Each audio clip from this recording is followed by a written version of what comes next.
तारणाऱ्या प्रभू येशू ख्रिस्ताच्या नावात आपल्या सर्वांना सलाम. आज आपण प्रेषितांचा मतअंगीकार त्या अंतर्गत आकाश व पृथ्वी यांचा उत्पन्न करता हा विषय हाताळणार आहोत. आकाश व पृथ्वी यांचा उत्पन्न करता. पवित्र शास्त्र निर्माणकर्त्या देवाविषयी काय शिकविते, आपण हे शास्त्रामधून समजून घेणार आहोत. त्यासाठी प्रेषितांची कृत्य अध्याय 17 वचन 24 ते 28 ही वचनं आपण पाहणार आहोत. प्रेषितांची कृत्य अध्याय 17 वचन 24 ते 28. निर्माणकर्त्या देवाविषयी पौलाचा संदेश. ज्या देवाने जग व त्यातले अवघे निर्माण केले, तो स्वर्गाचा व पृथ्वीचा प्रभू असून हातांनी बांधलेल्या मंदिरात राहत नाही आणि त्याला काही उणे आहे म्हणून माणसाच्या हातून त्याची सेवा घडावी असेही नाही. कारण जीवन, प्राण व सर्व काही तो सर्वांना देतो आणि त्याने एकापासून माणसांची सर्व राष्ट्र निर्माण करून त्यांनी पृथ्वीच्या सबंध पाठीवर राहावे असे केले आहे. आणि त्यांचे नेमलेले समय व त्यांच्या वस्तीच्या सीमा त्याने ठरवल्या आहेत, अशासाठी की त्यांनी देवाचा शोध करावा, म्हणजे चाचपडत त्याला कसे तरी प्राप्त करून घ्यावे.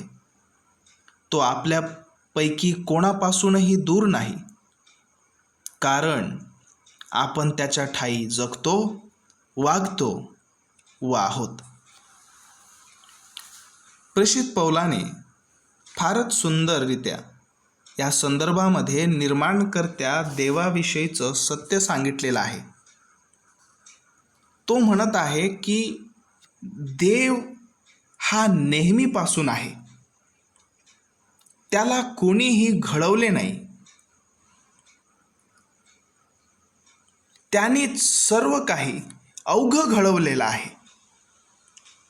जर काही नेहमीपासून आहे, जर काही सार्वकालिक आहे, तर तो देव आहे. नेहमीपासून नेहमीपर्यंत केवळ देव आहे. अनादिकालापासून अनंत कालापर्यंत केवळ देव आहे. देवाशिवाय काहीही सार्वकालिक नाही, नेहमी नाही. देवाचं अस्तित्व, देवाचं सार्वकालिकपण हे समजण्यासाठी आम्हाला बीइंग आणि बिकमिंग किंवा चेंजिंग या शब्दांमधला अर्थ समजणं आवश्यक आहे. जेव्हा पवित्र शास्त्र देवाविषयीचं सत्य घोषित करतं, तेव्हा आम्हाला हे समजणं आवश्यक आहे की देव जो आहे तो बिकमिंग किंवा चेंजिंग नाही. बिकमिंग म्हणजेच सतत बदलणारा, किंवा चेंजिंग म्हणजेच ज्याच्यामध्ये बदल होत आहे. देव बदलणारा नाही, त्यामध्ये कालांतराने बदल होत नाही. तर पवित्र शास्त्र शिकवितं की देव सार्वकालिक आहे, नेहमीपासून आहे, त्याला कोणीही घडवलेलं नाही, तो एक सार्वकालिक अस्तित्व आहे. He is the supreme being, तो सर्वोच्च अस्तित्व आहे आणि त्याच्यामध्ये सर्व काही निर्माण झालेलं आहे. त्याच्यामध्ये, त्याच्याद्वारे आणि त्याच्यासाठी सर्व काही निर्माण झालेलं आहे आणि त्याने ते निर्माण केलेलं आहे. प्रेषितांची कृत्य अध्याय 17 मध्ये प्रेषित पौल जो आहे तो अथेन इथल्या लोकांशी बोलत आहे आणि तिथल्या तत्वज्ञानांशी सुद्धा त्याची भेट होते. आणि प्रेषित पौल अथेन इथल्या लोकांना सत्य, सार्वकालिक अस्तित्व ठेवणाऱ्या निर्माणकर्त्याचा संदेश देतो. आणि तो सांगतो की एक सार्वकालिक अस्तित्व आहे, आम्ही त्याचा वास्तविक वंश आहोत. म्हणजेच त्यांनी आम्हाला घडवले आहे. देव हा मूर्तीमध्ये नाही, किंवा तो मूर्ती नाही, किंवा तो निर्मित कोणत्याही वस्तूमध्ये नाही. तो नेहमीपासून नेहमीपर्यंत आहे. जेव्हा प्रेषितांची कृत्य अध्याय 17 आम्ही बारकाईने वाचतो, त्यावेळेस आम्हाला हे शिकायला भेटतं की अथेनकर जे आहेत ते धार्मिक होते. आणि हे कसं कळालं बरं की अथेनकर हे धार्मिक होते? जेव्हा आम्ही वचनामध्ये डोकावून पाहिलं. प्रेषितांची कृत्य अध्याय 17 वचन 22. प्रेषित पौल बोलतो, अहो अथेनकरांनो, तुम्ही सर्व बाबतीत धर्मभोळे, देवदेवतांना फार मान देणारे आहात असे मला दिसते. देवदेवतांना फार मान देणारे आहात. अथेनकर धार्मिक होते, पण प्रियांनो, हा त्यांचा धर्म विकृतीचा धर्म होता. त्यांचा हा धर्म अज्ञानाचा धर्म होता. त्यांचा हा धर्म अंधश्रद्धा होता. त्यांचा हा धर्म खोटा होता, मूर्ती केवळ होता. त्यांचा हा विश्वास सत्यावर आधारलेला नव्हता. आणि प्रेषित पौल या मूर्तीपूजक विश्वाला सांगत आहे की तुमच्याच एका कवीपैकी काहींनी म्हटलं आहे, आम्ही वास्तविक त्याचा वंश आहोत. म्हणजेच देवानी आम्हा सर्वांना घडवलं आहे, आम्ही देव घडवत नाही. देव आमच्या हातून, माणसाच्या हातून घडवलेली मूर्ती नाही. सर्व मानवजात हे त्याच्यामध्ये अस्तित्वात आहे, म्हणजे देवामध्ये अस्तित्वात आहे. वचन 28 मध्ये तो म्हणतो, आपण त्याच्या ठायी जगतो, वागतो व आहोत. देवाला आम्ही निर्माण केलं नाही, त्याच्यामुळं आम्ही जीवन जगत आहोत. तो जो श्वास आम्हाला पुरवत आहोत, त्याच्यामुळं आम्ही हा श्वास घेत आहोत. प्रत्येक क्षण हा देवानी दिलेला आहे. तो जो श्वास पुरवतो त्यामुळं आहे. आम्ही त्याच्या ठायी जगतो, वागतो व आहोत.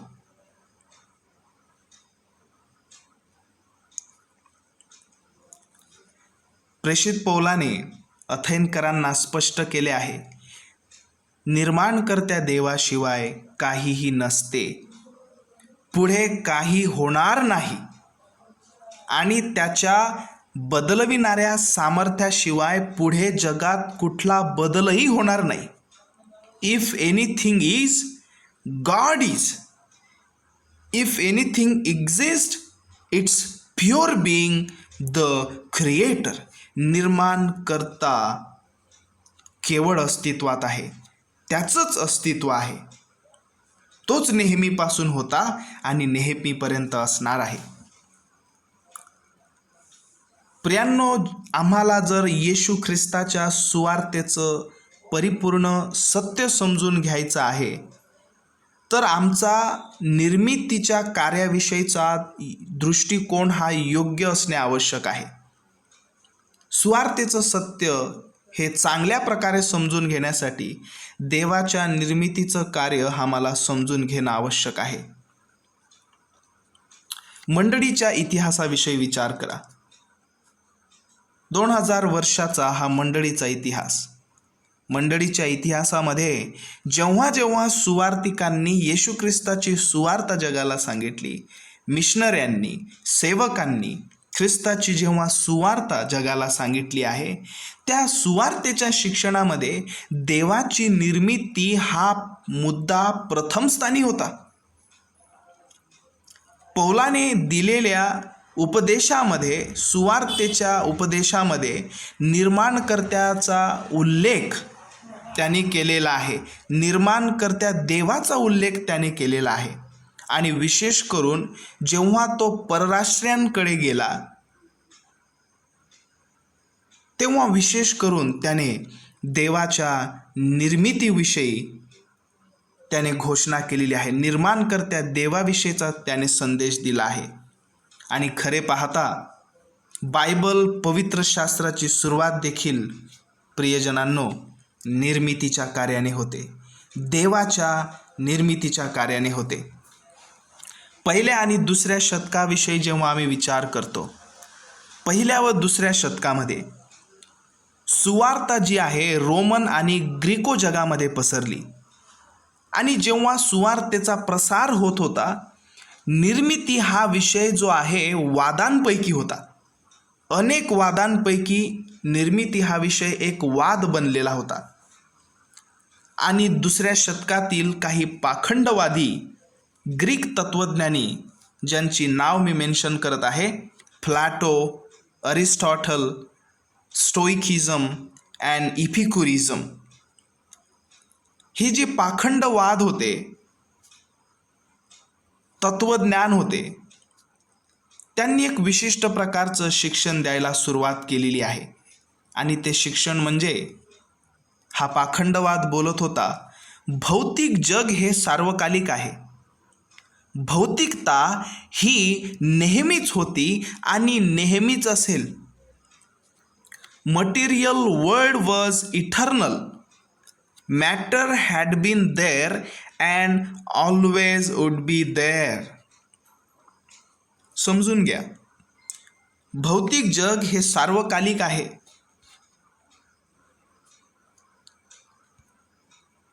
भौतिकता ही नेहमीच होती आणि नेहमीच असणार आहे. हा विश्वास फारच प्रचलित झाला.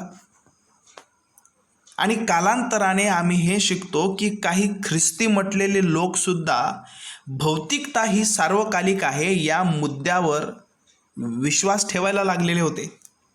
आणि मग ख्रिस्ती लोक पुढील प्रमाणे बोलत. त्यांचा विश्वास असा होता, विश्व जे बेडोल, पूर्वी बेडोल किंवा आकारविरहित होते, तेच देवाने व्यवस्थित रचले किंवा स्थापन केले. लक्ष द्या, विश्व जे पूर्वी बेडोल किंवा आकारविरहित होते, तेच देवाने व्यवस्थित रचले किंवा स्थापन केले. दुसऱ्या शतकातील लोक म्हणत होते, काही विचारवंत दुसऱ्या शतकामध्ये होते, ते बोलायला लागले, प्रारंभी देवाने आपल्या लोकांवरील चांगुलपणा खातर आकारविरहित जे विश्व होतं त्याला आकार दिला. आणि हे सांगण्यासाठी, हे स्पष्ट करण्यासाठी ते उत्पत्ती अध्याय 1 वचन 2चा वापर करत. उत्पत्ती अध्याय 1 वचन 2 हे वचन काय आहे? पुढील प्रमाणे, आणि पृथ्वी आकारविरहित व शून्य होती, जलनिधीच्या पृष्ठभागावर अंधकार होता आणि देवाचा आत्मा जलावर तळपत राहिला होता. पृथ्वी आकारविरहित व शून्य होती.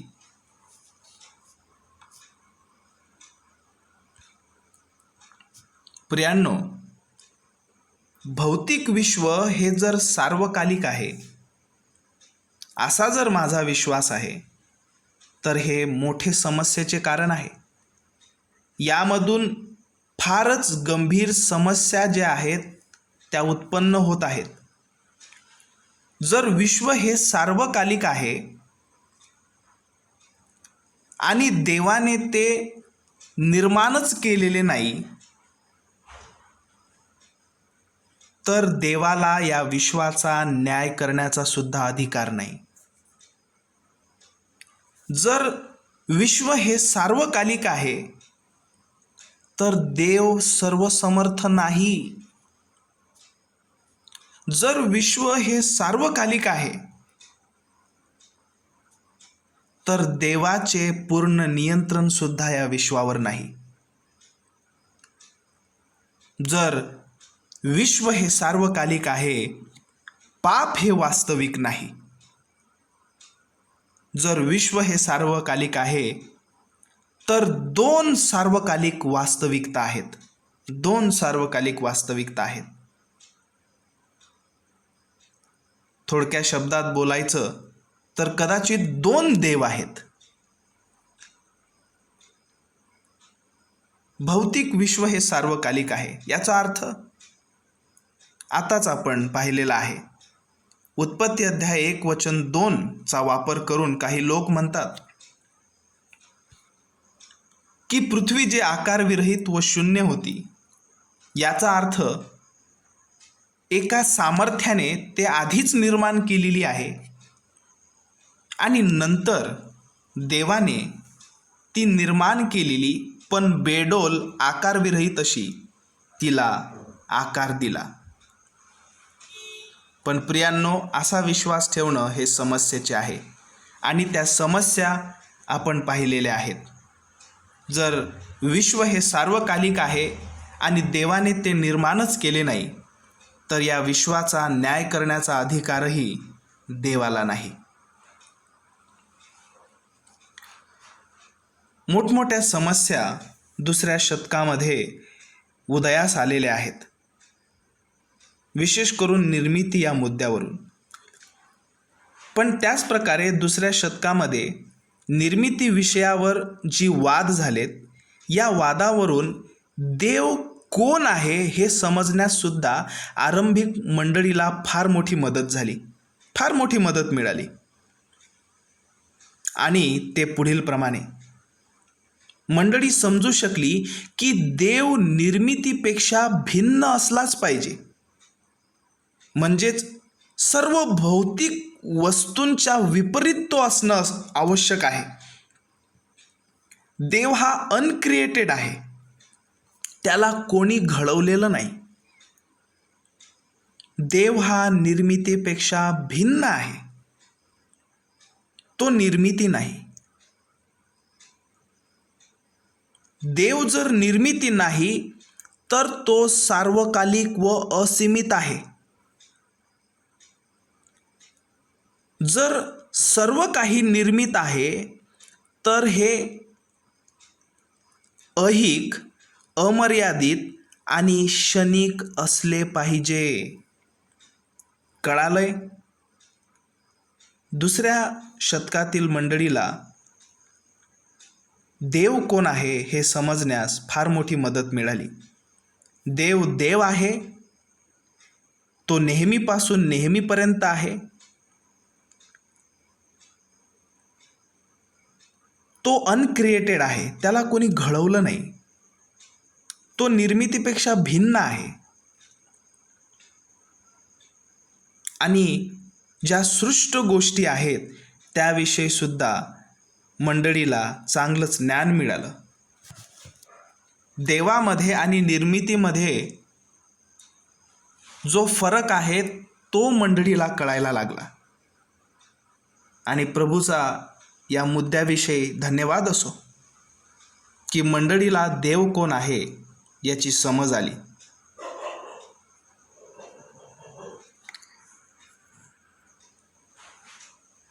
मॅटर जे आहेत, म्हणजेच आपण ज्याला मराठीमध्ये भौतिकता म्हणतो, निर्मित वस्तू, त्या देवासमान असीमित नाहीत.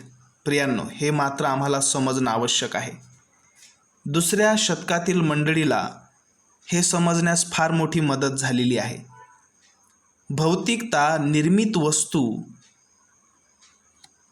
देवासमान असीमित नाहीत. भौतिकता कुठल्याही इतर वस्तूमधून जन्मास आली नाही. ज्या प्रकारे आम्हाला उत्क्रांतीचा सिद्धांत शिकवला जातो, उत्क्रांतीचा सिद्धांत शिकवतो की एका वस्तूमधून दुसऱ्या वस्तू त्या कशा निर्मित झाल्या, याचा अर्थ देवाने त्या निर्माण केल्या नाही, हा उत्क्रांतीचा सिद्धांत शिकवतो. भौतिकता कुठल्याही इतर वस्तूंमधून, एका वस्तूमधून जन्मास आलेली नाही. पवित्र शास्त्र शिकवतं की सर्व घडवणाऱ्या देवाने आपल्या सामर्थ्याच्या शब्दाने सर्व काही अस्तित्वात आणलेलं आहे. दुसऱ्या शतकातील थिओलॉजियन पुढील प्रमाणे म्हणतात, if God is uncreated and matter is uncreated, God is no longer. जर देव अनिर्मित आहे आणि त्याचप्रमाणे भौतिकता देखील अनिर्मित आहे, तर देव यापुढे नाही. कारण की भौतिकता ही नेहमीसाठी नाही. भौतिकता ही नेहमीसाठी नाही. आणि म्हणून जर हा तुमचा विश्वास आहे की भौतिकता ही अनक्रिएटेड आहे आणि आम्ही पाहतो की ते नेहमीसाठी नाही, तर मग देवही नेहमीसाठी नाही. आज देव नाही, कदाचित अशा प्रकारचा विश्वास पुढे येईल. पण प्रियांनो, पवित्र शास्त्र शिकवितं की देव अनिर्मित आहे आणि त्याने अवघं निर्माण केलं. तो असीमित आहे आणि सर्वच गोष्टी ह्या मर्यादित, सीमित आणि नश्वर आहेत. देवाला कोणीही निर्माण केले नाही. देवाला कोणीही निर्माण केले नाही.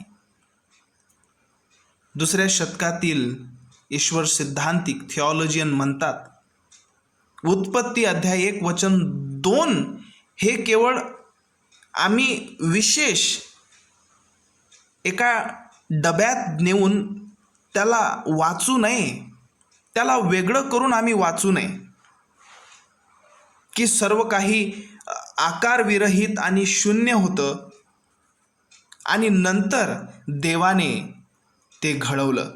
नाही. दुसऱ्या शतकातील थिओलॉजियन हे स्पष्ट करतात की उत्पत्ती अध्याय 1 वचन 2 हे उत्पत्ती अध्याय 1 वचन 1 शिवाय वाचल्या जाऊ नये. म्हणजे दोन्हीही वचनं हे बरोबर वाचायला पाहिजे. मी एका वचनाला वेगळं काढून त्यामधून सत्य साबित करू शकत नाही. संदर्भ पूर्ण वाचणं आवश्यक आहे. आणि म्हणून थिओलॉजियननी सांगितल्याप्रमाणे उत्पत्ती अध्याय 1 वचन 2 हे उत्पत्ती अध्याय 1 वचन 1 बरोबर वाचणं आवश्यक आहे आणि आपण ते वाचणार आहोत. प्रारंभी देवाने आकाश व पृथ्वी ही उत्पन्न केली. प्रारंभी देवाने आकाश व पृथ्वी ही उत्पन्न केली. आणि पृथ्वी आकारविरहित व शून्य होती. जलनिधीच्या पृष्ठभागावर अंधकार होता आणि देवाचा आत्मा जलावर तडपत राहिला होता.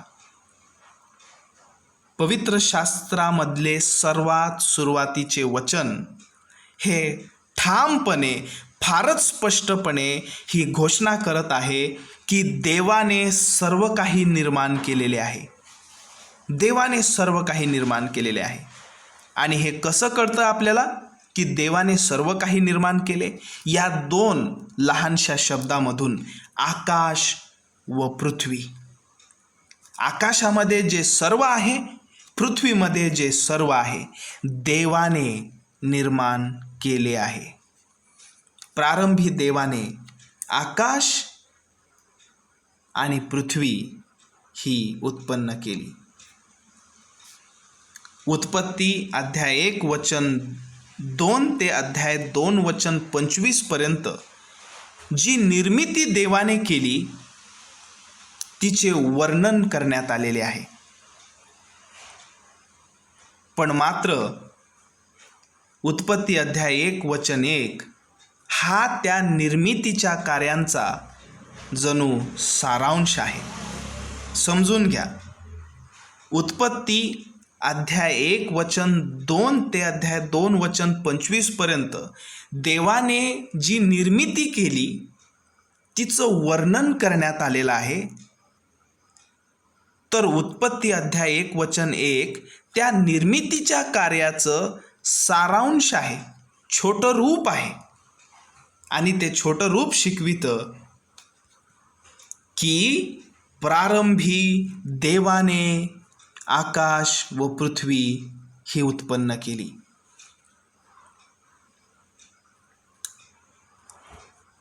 God created everything from nothing. देवाने कशाचाही उपयोग न करता आपल्या सामर्थ्याच्या शब्दांनी अवघं घडविलं आहे. आणि आरंभिक मंडळीचा आता हा विश्वास होता, देवाखेरीज इतर काहीही सार्वकालिक नाही. देवाने शून्यातून आपल्या शब्दाने अवघे निर्माण केले.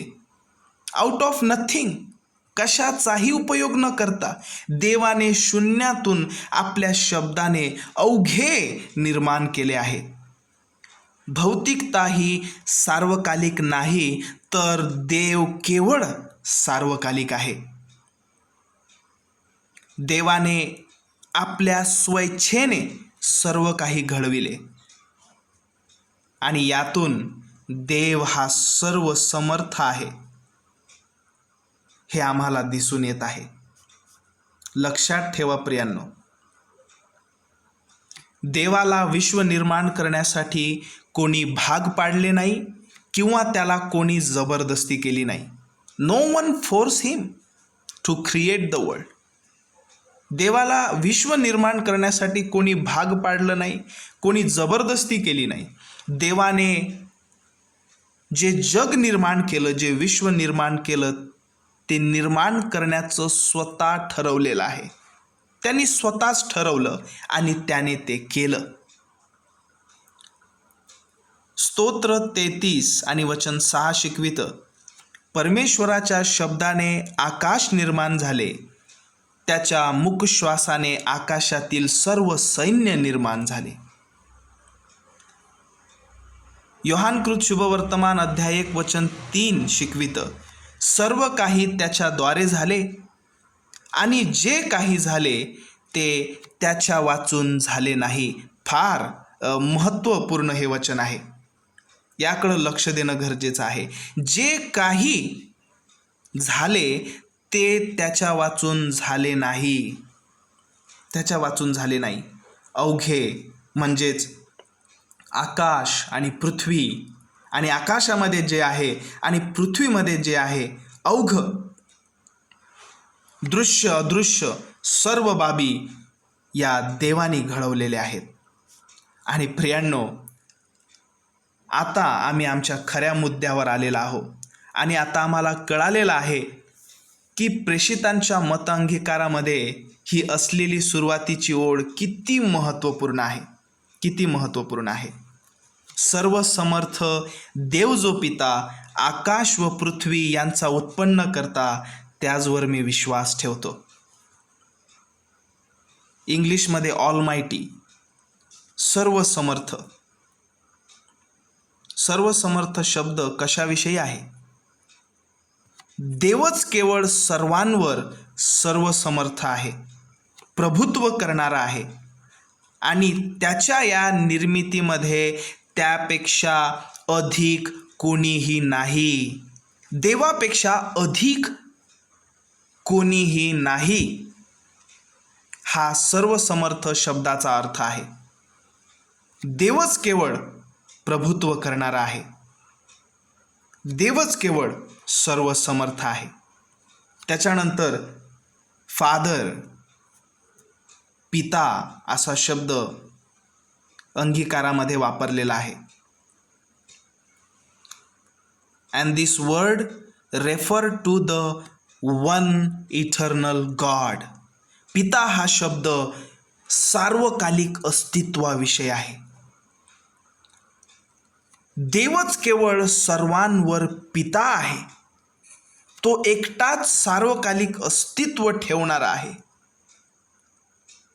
देव निर्मित नाही, तो सार्वकालिक अस्तित्व आहे. आणि दुसऱ्या शतकातील शब्दामध्ये म्हणायचं तर अनबिगॉटन, अनबॉर्न, ज्याला कोणी जन्म दिला नाही असा, म्हणजेच पिता. त्याच्यानंतर उत्पन्न करता हा शब्दप्रयोग प्रेषितांचा मतंगीकार यामध्ये आहे. उत्पन्न करता याचाच अर्थ आहे who created everything out of nothing. आकाश आणि पृथ्वी याचा उत्पन्न करता, कशाचीही सहाय्यता न घेता त्याने आकाश आणि पृथ्वी हे आपल्या सामर्थ्याच्या शब्दाने घडवलेली आहे. लॅटिनमध्ये देवाच्या निर्मितीसाठी एक्स निहिलो असा शब्द वापरलेला आहे, एक्स निहिलो, आणि त्याचं अर्थ जो आहे तो आपण आत्ताच पाहिलेला आहे, आउट ऑफ नथिंग. म्हणजेच देवाने कशाचाही उपयोग न करता हे अवघ विश्व निर्माण केलेलं आहे आपल्या सामर्थ्याच्या शब्दाने. आणि निर्मितीच्या कार्याच्या अंतर्गत आपण पहिलं लागूकरण पाहत आहोत, आणि ते म्हणजे देव आणि त्याचे जग याच्यात फारच स्पष्ट फरक आहे. देव आणि त्याची निर्मिती यामध्ये मोठा फरक आहे. उत्पन्न करता आणि उत्पत्ती असा. निर्मिती सीमित आहे व निर्माण करता असीमित आहे. ज्या प्रकारे आम्ही महासागर एका छोट्याशा कपमध्ये बसवू शकत नाही, त्याच प्रकारे आम्ही असीमित सार्वभौम सर्वव्यापी देवाला कधीही निर्मितीमध्ये बसवू शकत नाही. Infinite God can't be finite in picture or image. असीमित देव हा कधीही पिक्चरमध्ये, एका छोट्याशा फोटोमध्ये, मूर्तीमध्ये तो सीमित होऊ शकत नाही. तो असीमित आहे हे पवित्र शास्त्र शिकवितं. ज्या देवाने जग व त्यातले अवघे निर्माण केले तो स्वर्गाचा व पृथ्वीचा प्रभू असून हातांनी बांधलेल्या मंदिरात राहत नाही. प्रेषितांची कृत्य अध्याय 17 वचन 24. कारण माझ्या कल्पना तुमच्या कल्पना नाहीत, माझे मार्ग तुमचे मार्ग नाहीत असे परमेश्वर म्हणतो. कारण आकाश जसे पृथ्वीहून उंच आहे तसे माझे मार्ग तुमच्या मार्गाहून आणि माझ्या कल्पना तुमच्या कल्पनांहून उंच आहेत. यशया 55 वचन 8 आणि 9. देव एकटाच केवळ असीमित आहे प्रियांनो, आणि तो एकटाच असीमित आहे आणि एकटाच तो आराधनेस पात्र आहे आणि योग्य आहे. त्याच खेरीज इतर कोणाचीही उपासना करणे किंवा उपासना करण्याचे निवडणे हा एक भयानक मार्ग आहे. हा एक फारच भयानक मार्ग आहे.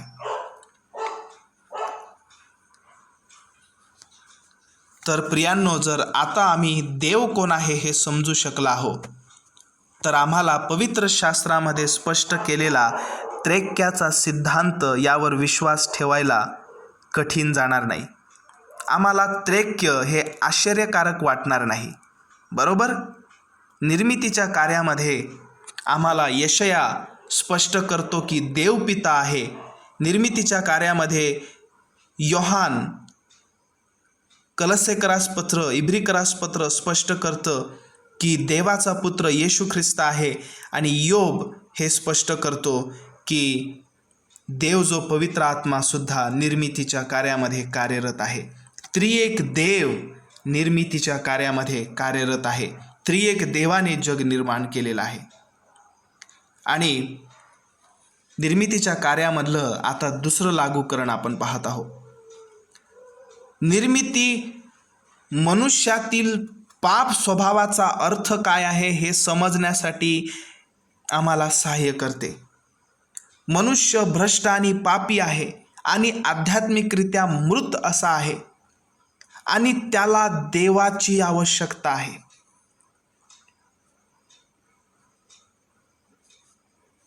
By definition, God, the infinite, does not need our worship. By definition. खरं पाहता देवाला आमच्याकडून येणाऱ्या गौरवाची गरज नाही आहे. मी जेव्हा त्याला गौरव देतो तेव्हा तो गौरवी होईल, असं नाही आहे प्रियांनो. मी त्याला काही गोष्टींवर नियंत्रण देतो तेव्हा तो नियंत्रण करता होतो. नाही प्रियांनो, तो नियंत्रण करता नेहमीचा आहे. तोच केवळ प्रभुत्व करणारा आहे आणि तो नेहमीपासून गौरवी आहे. त्याला मनुष्याकडून येणाऱ्या गौरवाची बाय डेफिनेशन आवश्यकता नाही आहे. परंतु पवित्र शास्त्र आम्हाला शिकवितं, आम्ही अशक्त दुबळे मनुष्य देवाच्या साह्याशिवाय जगूच शकत नाही आणि आम्ही त्याचं गौरव करीत असतो, त्याला उपकार स्तुती देत असतो. प्रेषितांची कृत्य अध्याय 17 वचन 25 शिकवतं, त्याला काही उणे आहे म्हणून माणसांच्या हातून त्याची सेवा घडावी असे नाही, कारण जीवन प्राण व सर्व काही तो स्वतः सर्वांना देतो. आमेन. तो स्वतः सर्वांना देतो. निर्मितीच्या कार्यामध्ये तिसरे लागूकरण. आम्ही ख्रिस्ताच्या खऱ्या सुवार्तेची घोषणा हे निर्मितीच्या पायाशिवाय करू शकत नाही. प्रियांनो, हे लक्षात ठेवा, कारण येथूनच आम्हाला देव कोण आहे आणि पाप काय आहे याची जाणीव होते. सृष्टी देवाला प्रकट करत आहे आणि निर्माणकर्त्यावर विश्वास ठेवण्यासाठी आणि त्याची उपासना करण्यासाठी आम्हाला ती बोलावत आहे. मनुष्याला ती बोलावत आहे विदाऊट एक्सक्यूज. काहीही सबब न देता. रोमकरास अध्याय 1 वचन 20. कारण सृष्टीच्या निर्मितीपासून त्याच्या अदृश्य गोष्टी म्हणजे त्याचे सनातन सामर्थ्य व देवपण ही निर्मिलेल्या पदार्थावरून ज्ञात होऊन स्पष्ट दिसत आहेत, अशासाठी की त्यांना कसलाही सबब राहू नये. पण प्रियांनो, पापामुळे मनुष्य जिवंत खऱ्या देवावर विश्वास ठेवू शकत नाही. मनुष्याचे पाप देवासंबंधात असलेले प्रकट सत्य पाहण्यास त्याला अक्षम करत आहे आणि म्हणूनच जे मनुष्य पाहू शकत नाही ते पाहावे यासाठी देवाने त्याच्या प्रिय पुत्राला या जगामध्ये पाठविले, प्रभू येशू ख्रिस्त. आणि सध्या आम्ही जे जीवन जगत आहोत, उत्पत्तीपासून तर प्रकटीकरणाच्या पुस्तकापर्यंत आम्ही देवाचे प्रकट गौरव आमच्या डोळ्यांनी पाहत असतो. आणि पुढे देव जो पुन्हा आम्हासाठी नवीन आकाश आणि नवीन पृथ्वी आपल्या अभिवचनानुसार देणार आहे, आम्हासाठी घडवणार आहे, त्याचे गौरव आम्ही तिथेही पाहू. नवीन आकाश आणि नवीन पृथ्वीमध्ये आम्ही त्याचे गौरव तिथेही पाहू. निर्माणकर्त्या देवाने आपल्या लोकांची काळजी घेतली आहे आणि पुढेही त्याचे लोक त्याच्या नियंत्रणात असतील. निर्मितीचा सिद्धांत देवाची भक्ती करण्यासाठी फारच मजबूत असं प्रोत्साहन आहे प्रियांनो. म्हणून या निर्माणकर्त्या देवापुढं गुडघे टेका. या परमेश्वर जो आपला उत्पन्न करता त्याच्या पुढे आपण गुडघे टेकू, त्याची उपासना करू, त्याला नमन करू, कारण तो आपला देव आहे आणि आपण त्याच्या कुळातील प्रजा, त्याच्या हातचा कळप आहोत. आज तुम्ही त्याची वाणी ऐकाल तर किती बरे होईल. देवबाप आपल्याला हे वचन समजण्यास सहाय्य करो.